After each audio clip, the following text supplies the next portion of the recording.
שימו כבר את הניידים שלכם בצד. כמה פעמים אמרתי לכם, אין ניידים באמצע האוכל. אתם כל הזמן עם הפרצוף בתוך הניידים. נמאס לי כבר. אתם יודעים מה? תנו לי את הניידים. שבוע ימים הם נשארים אצלי, אתם לא תקבלו אותם. נו יאללה אמא. מה? את לא תדברי עליי ככה. חתיכת חצופה שכמוך.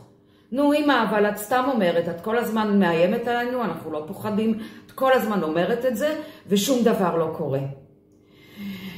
אתם יודעים מה? קחו את התיקים שלכם ועופו מיד להסעה. כן חברים, אני יודעת, גם מניסיון מקצועי, אבל לא פחות לצערי הרב, גם מניסיון אישי. כמה זה מתיש ומתסכל, כמה זה לא יעיל וכמה זה מותיר אותנו עם הר הולך וגדל של רגשות אשם, כל הסיטואציות האלה.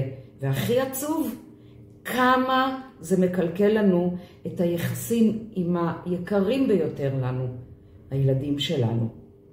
אז בשלוש שנים האחרונות אני שוקדת על ספר הורות, שמבוסס על סיטואציות אותנטיות שאספתי במהלך יותר מ-30 שנה, כמעט 35 שנים. גם סיטואציות שנתקלתי בהן עם הורים שליוויתי, אבל לא פחות גם סיטואציות אישיות שלי, כי לי לא היו אז את הכלים שיש לי היום להנחיל. הספר הזה מכיל כלים פרקטיים שניתנים ליישום מיידי. ולמה הסרטון הזה? כי אני צריכה אתכם.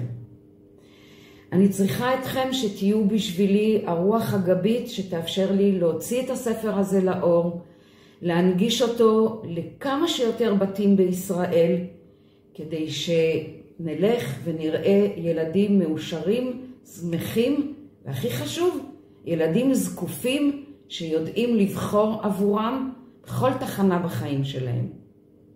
אני ממש מחכה לכם. תודה מקרב ליבי.